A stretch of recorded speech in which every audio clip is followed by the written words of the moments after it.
Vous êtes en début de relation avec quelqu'un, il ne vous donne pas de nouvelles pendant plusieurs jours, parfois de manière répétée. Comment réagir? Que faire? C'est la question du jour à laquelle je vais répondre dans cette vidéo.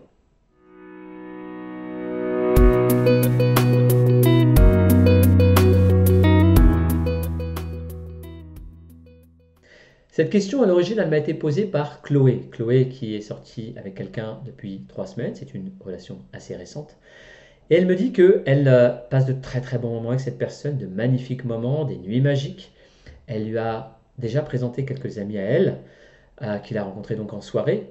Mais il y a un petit problème, c'est qu'à plusieurs reprises, il ne lui a pas donné de nouvelles pendant plusieurs jours. La première fois, il avait oublié son portable chez un ami. La deuxième fois, il s'était pas connecté pendant 2 jours. Et là, depuis 3 jours, c'est silence radio.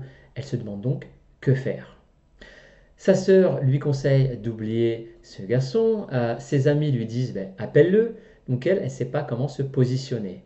Elle ressent en revanche quelque chose, c'est qu'elle se dit c'est pas à moi de l'appeler. Si je l'appelle quelque part, je vais me sentir humilié de l'appeler. Chloé est avec cet homme depuis 3 semaines. 3 semaines, c'est une histoire très récente. Ok, elle l'a présenté à ses copines déjà. Elle a fait quelque chose assez tôt dans la relation.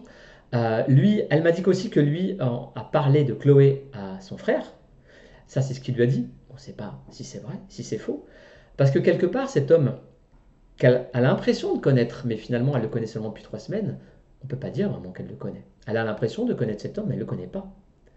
Elle ne sait pas encore qui il est. Et non seulement elle ne sait pas qui il est, mais elle ne sait pas ce qu'il cherche dans la relation. Ok, parce qu'ils n'ont pas abordé encore euh, leurs intentions dans la relation à ce niveau de la relation. Et c'est la problématique que je rencontre très souvent, c'est-à-dire qu'un partenaire, une partenaire, quelqu'un qui part trop vite dans des projections sur le futur.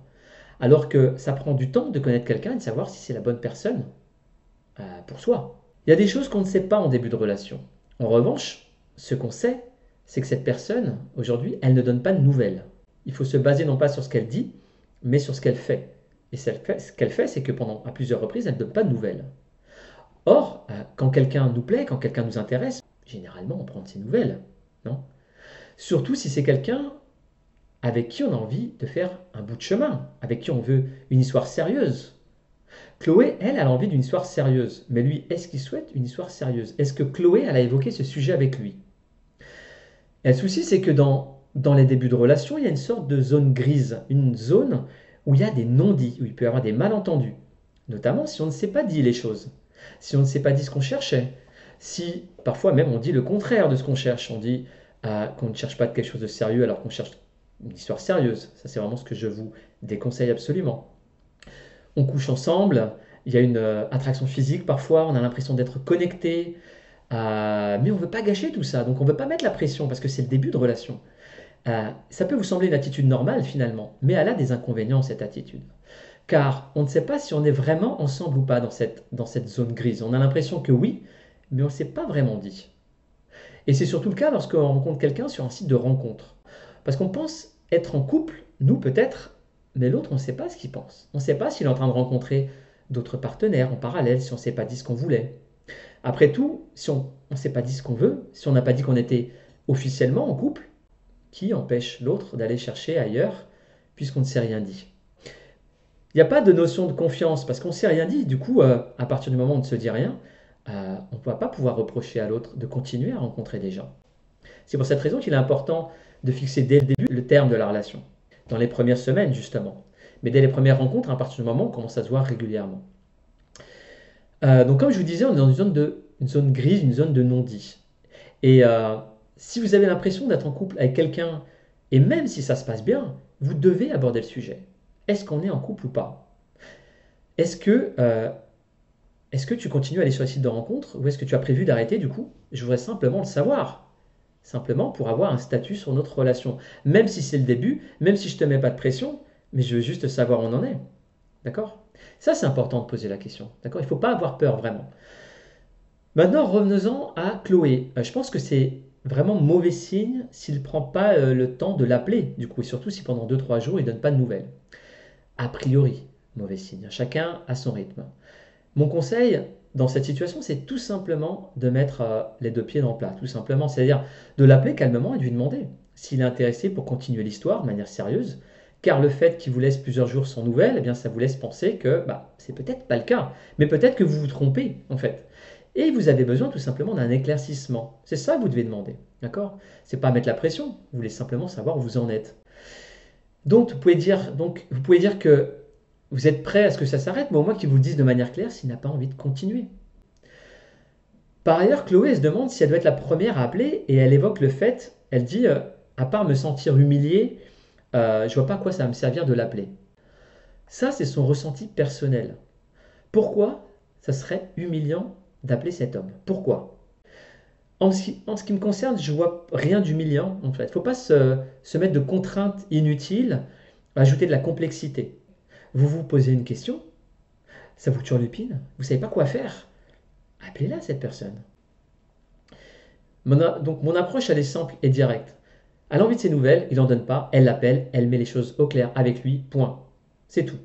Si lors de l'appel, elle voit qu'il est réellement motivé à continuer, elle abordera donc les questions de régularité dans la relation, du fait peut-être qu'il pourrait lui dire que il est très occupé, qu'il est désolé, qu'il est habitué, qu'il a un rythme, qu'il est habitué qu'il ne veut pas l'étouffer, peut-être qu'il ne veut pas lui mettre la pression justement en début de relation, parce que ça fait que 3 semaines qu'ils se connaissent, qu'il aime un peu prendre son temps aussi.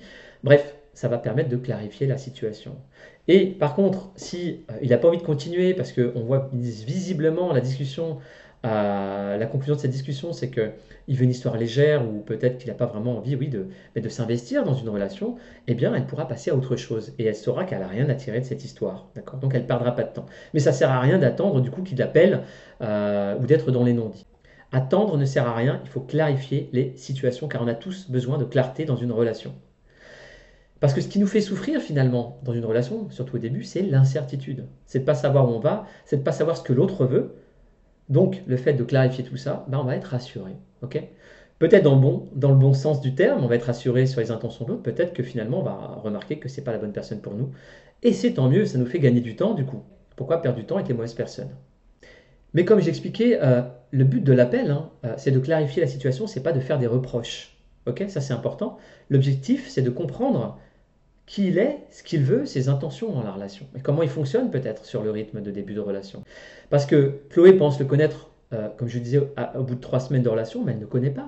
C'est peut-être quelqu'un qui doute, quelqu'un qui a peur de s'engager, quelqu'un qui aime sa liberté, ou même quelqu'un qui a peut-être des soucis personnels, qu'il n'a pas forcément envie d'aborder avec Chloé en début de relation, il a peut-être des soucis. D'accord? Il n'a peut-être pas que ça à faire d'envoyer des textos tous les jours à Chloé, même s'il apprécie qui elle est. Alors bien sûr, malgré tout ça, j'avoue que les prétextes qu'il a donnés lors de ces silences radio, moi, ça ne me laisse pas personnellement un ressenti positif.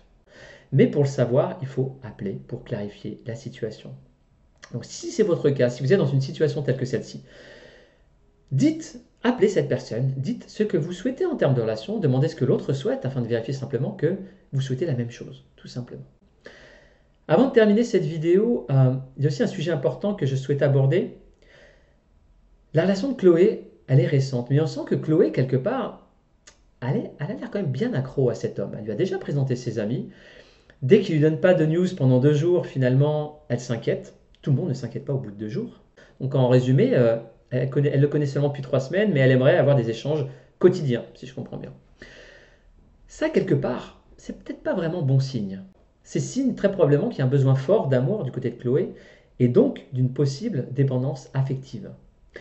Et c'est peut-être, d'ailleurs, la raison pour laquelle cet homme est en train de fuir Chloé. Peut-être qu'il ressent le besoin de Chloé, le besoin d'amour qui est fort. Et lui, peut-être qu'il est dans un équilibre, qu'il vient de connaître Chloé, et qu'il ressent ça en elle, et que quelque part, lui, il a besoin de plus de, je vais dire de liberté, mais d'un rythme plus calme. Il veut peut-être pas de pression. Même si elle ne lui en met pas, peut-être qu'il la ressent inconsciemment. Parce que la pression, ça se ressent, le besoin d'amour, ça se ressent inconsciemment. Et on est rarement attiré par quelqu'un qui est dans le besoin d'amour. Surtout en début de relation, alors qu'on n'est pas attaché à cette personne. Plus une personne est équilibrée, c'est-à-dire autonome affectivement, plus elle va fuir quelqu'un qui est dans le besoin. Donc, si vous êtes très attaché à quelqu'un dès le début de la relation, il y a peut-être quelque chose à travailler pour être moins en dépendance. Auquel cas, je vous invite à soit regarder ma vidéo sur la dépendance affective, soit aller sur mon site pour vous inscrire à ma formation gratuite par email sur la dépendance affective. Je vous mettrai le lien en description de cette vidéo. Et si vous avez des questions sur cette thématique particulière, si vous avez des commentaires, si vous avez des témoignages, laissez-moi un commentaire sous la vidéo. Ça m'intéresse tout simplement de savoir votre avis, vos commentaires, vos histoires, vos témoignages. Donc, laissez-moi un petit commentaire sous la vidéo. Je vous remercie. J'espère que cette vidéo vous sera utile. Si c'est le cas, n'hésitez pas à la partager. Et je vous dis à très bientôt.